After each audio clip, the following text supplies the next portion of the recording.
The honourable member for Calgary Rocky Ridge. Well, thank you, Madam Speaker. A few weeks ago, I asked the government when it would rein in its inflationary spending and balance the budget to bring down inflation and give Canadian homeowners interest rate relief.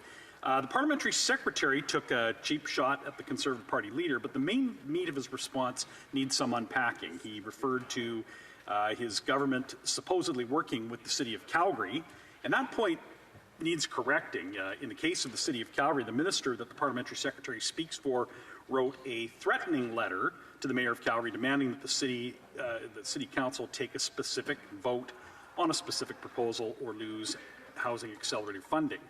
They weren't working with the City of Calgary, they were threatening the city, and it's a classic my way or the highway type move, one that they have sadly also undertaken with other municipalities.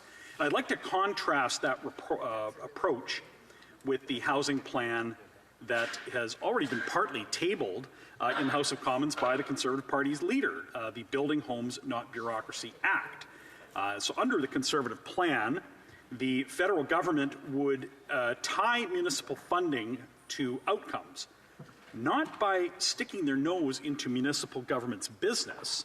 A Conservative government approach would respect municipal decision-making. It would simply tie national government funding to national policy objectives, and increasing the national housing supply is a critical national policy imperative. But the question that I asked remains unanswered. Under the NDP Liberal government, interest rates have gone through the roof. Even the government's own experts and all kinds of random Liberals have affirmed, without any doubt, that the government's spending and borrowing are contributing to inflation. Former Liberal finance ministers like Bill Morneau and John Manley have clearly said that the government is losing the battle against inflation because it keeps pouring gasoline on the inflationary fire.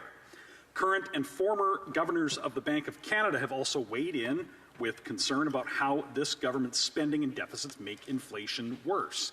So the finance minister herself even admitted this earlier this year, that her government was going to have to rein in its spending to fight inflation. But then she tabled a fall economic statement with more spending, more taxes, more borrowing, and more deficits, which means more inflation and higher interest rates. Inflation has been called the cruelest tax ever. It robs workers of the value of their wages.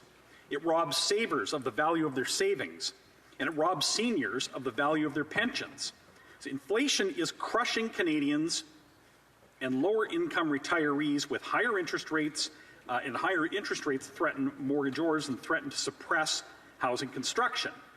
They even threaten the entire financial system, Madam Speaker, because of the weight of mortgage asset balances. So Canadians can't afford the homes that they already own in many cases because they were forced to buy at peak prices that were bid up by a lack of supply, and now their mortgages are maturing at shockingly high rates. So under this government's watch, some were even forced into fixed payment variable rate mortgages because at the very peak of prices, qualifying calculations actually made it more advantageous to do so. So people were just trying to put a roof over their head, and they had to take on these riskier mortgages just to get into a home. And now they have negatively amortizing mortgages where their balance the balance owing is increasing.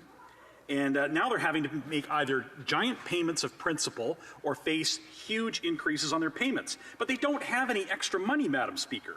People are desperately worried they're going to lose their homes, and observers worry that the banking system itself is at risk. So I ask again, when will this government rein in its deficits, reduce its wasteful spending, get inflation under control so that interest rates can come down and so Canadians can afford to keep a roof over their own head and builders can afford to build? Honourable Parliamentary Secretary to the Minister of Housing, Infrastructure and Communities. Thank you very much, Madam Speaker. The challenges we're facing are complex and multifaceted. There is no simple solution. This is a nationwide issue that can only be solved with close cooperation between partners in every sector and all levels of government. After decades of absence at the housing table, this government has stepped up and assumed a leadership role. To this end, I'm happy to remind members what the Government of Canada is doing for Canadians and the solutions we've put forward for Canadians to find homes they can afford and improve communities across the country. On housing, we're taking a practical approach to increase the supply of all types of homes. We have to look at the housing challenge holistically.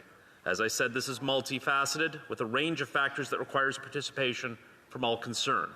We're talking about shelters, transitional housing, community housing, affordable rental housing, and more. Each of these comes with its own unique set of challenges. So with that in mind, we're attacking it from all angles. To get more homes built, we're working with partners directly or indirectly involved in the housing sector. That includes provinces, Indigenous governments, municipalities, and private and community sectors. Thanks to various programs under the National Housing Strategy, many projects have been started in my colleague's city of Calgary. One such example is the Sheriff King Home Women's Shelter. By working with the Government of Alberta, we were able to double the number of available spaces. Another example is the Temple Mount Place and Gardens Residence, which opened last spring. This 120-unit affordable housing project for seniors provides 50 affordable housing units and 70 supportive housing units, where residents have access to on-site doctors and nurses. This housing complex was made possible thanks to contributions from the National Housing Co-Investment Fund and the Canada Alberta National Housing Strategy Bilateral Agreement and the Seed Funding Program. No doubt this initiative demonstrates the success that comes through a concentrated approach, and this is the approach we're taking to get more homes built more quickly. This government invests to ensure greater equity across the country, and it's essential to making a difference for all Canadians. Thank you. The honourable member for Calgary Rocky Ridge. Well, Madam Speaker, he still hasn't answered my question. When are they going to rein in the spending, rein in their deficits, so that they'll get inflation under control, so that interest rates can come down, so that Canadians can get on with living their lives and not have to deal with the catastrophic effects of the inflationary and high interest rate environment that they've created. People's payments are in some cases doubling, Madam Speaker. It is normal now for a maturing mortgage to add $700 or $800 or more a month to people's payments. They can't afford it. They can't afford to keep the homes they're in. So I didn't hear an answer to his question. I heard him name tick a couple of announcements of funding and openings. But that comes amid the need for millions of new housing construction in the years to come. And the answer that I got is not going to cut it for the needs of Canadian housing, and certainly will give no relief to existing Canadian mortgage holders, which is the substance of the question that I had asked. Parliamentary Secretary. We have the lowest, Madam Speaker, we have the lowest deficit in the G7. We have a AAA credit rating, and all this member wants to do is cut. Last week, him and the Conservative leader voted against measures that are creating 86,000 new apartments for Canadians, including over 15,000 deeply affordable homes. They voted against emergency shelters for women and girls. They voted against veterans experience homelessness. All this party wants to do, Madam Speaker, is cut.